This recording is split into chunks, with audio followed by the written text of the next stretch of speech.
आइए जानते हैं आज की प्रमुख अंतर्राष्ट्रीय खबरों को। पहले एक नजर हेडलाइंस पर।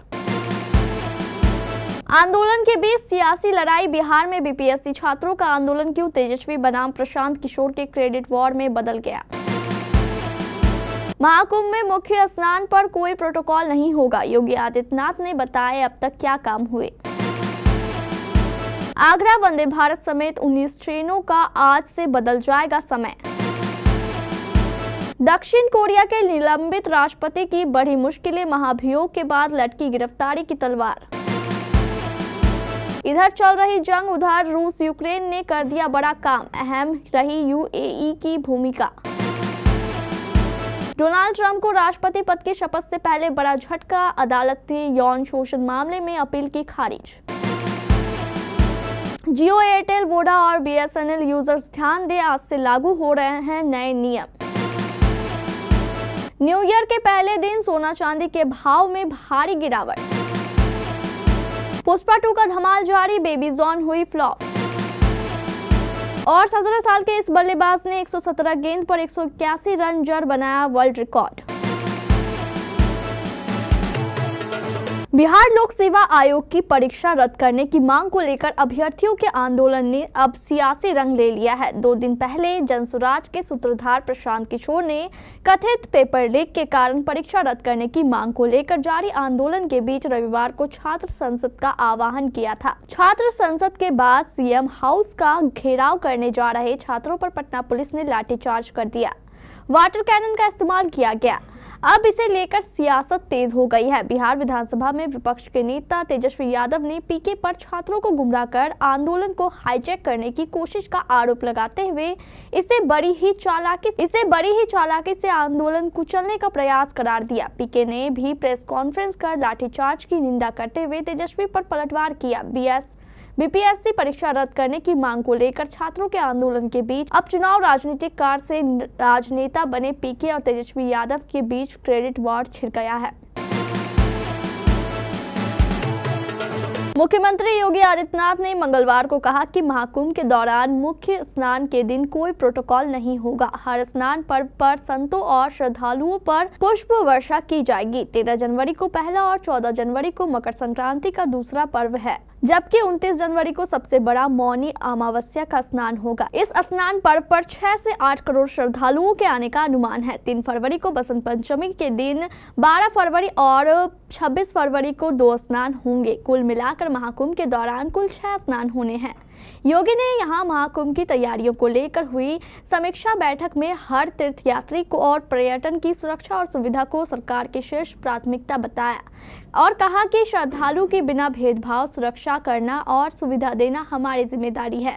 महाकुंभ मेला क्षेत्र में आपदा प्रबंधन, साइबर सुरक्षा, अग्निशमन, घाट सुरक्षा और आपातकालीन चिकित्सा तंत्र को और पुख्ता करना जरूरी है। सुरक्षा से जुड़ी सभी एजेंसियों को 24 घंटे एक्टिव रहना होगा। इंटेलिजेंस को और मजबूत करने पर बल देते हुए मुख्यमंत्री ने महाकुंभ के दौरान एंटी ड्रोन सिस्टम के प्रभावी इस्तेमाल के निर्देश भी दिए।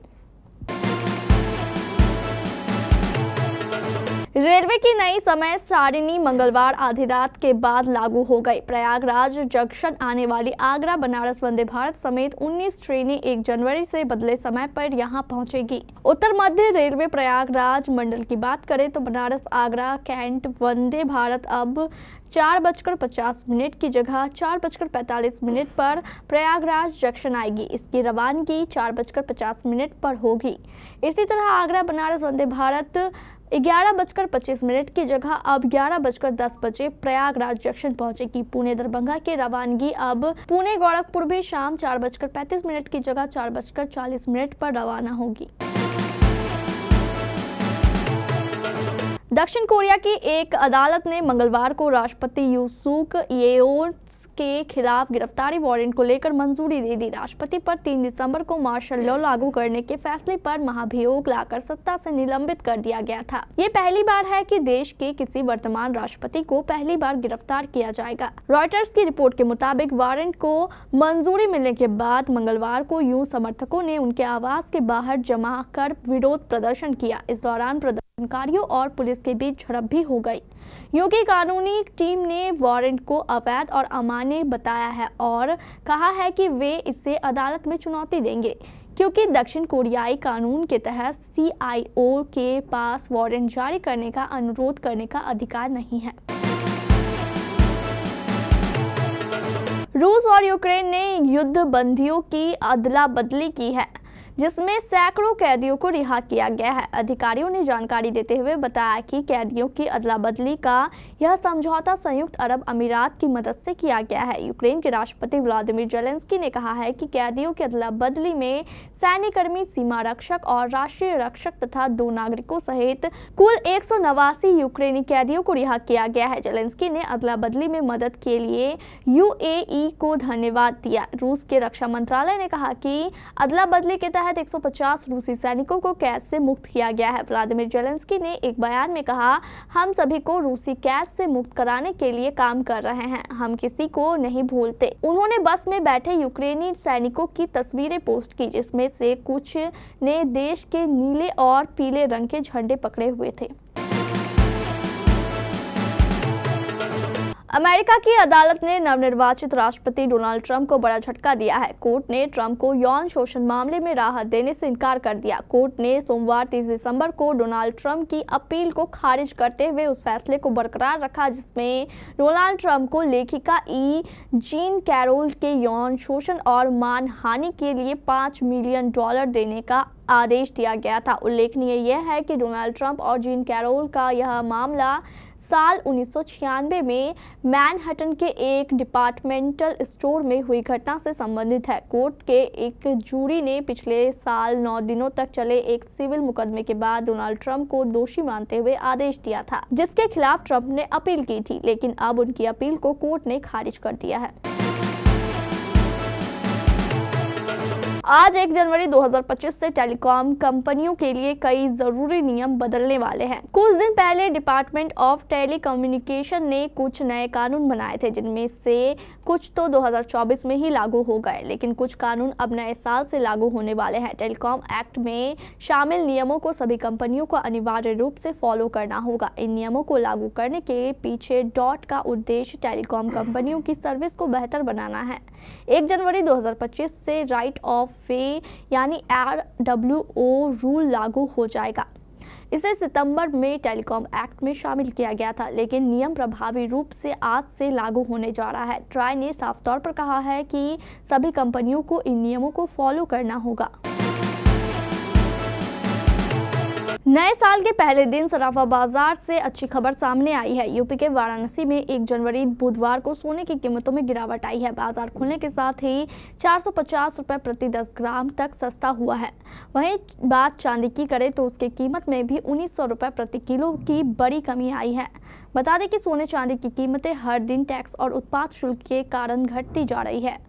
वाराणसी सराफा बाजार में बुधवार को 24 कैरेट सोने की कीमत 450 रुपए टूटकर 77,710 रुपए प्रति 10 ग्राम हो गई। इसके पहले 31 दिसंबर को इसका भाव 78,160 रुपए था। वहीं बात 22 कैरेट सोने की करें तो बाजार में उसकी कीमत में भी 410 रुपए लुढ़क कर 71,250 रुपए प्रति 10 ग्राम हो गया है। इसके पहले इसका भाव 71,660 रुपए था।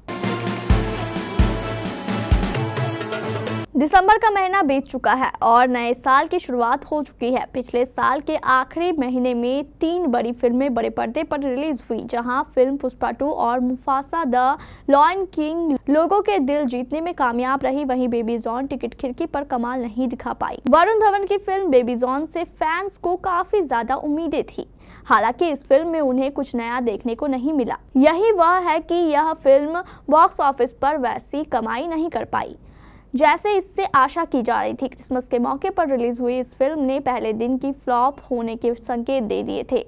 बुधवार को फिल्म ने 11.25 करोड़ रुपए से ओपनिंग की थी, जो वरुण की फ्लॉप फिल्म कलंक से भी काफी कम थी।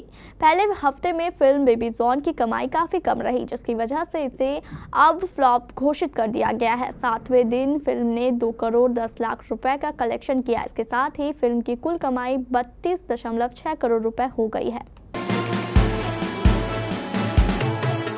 मुंबई के 17 साल के क्रिकेटर आयुष महात्रे ने मंगलवार को नागालैंड के खिलाफ विजय हजारे ट्रॉफी मैच के दौरान 117 गेंद पर 181 रनों की ताबड़तोड़ पारी खेली। लिस्ट ए क्रिकेट में 150 से भी अधिक स्कोर करने वाले सबसे कम उम्र के खिलाड़ी बनकर उन्होंने नया रिकॉर्ड बनाया है।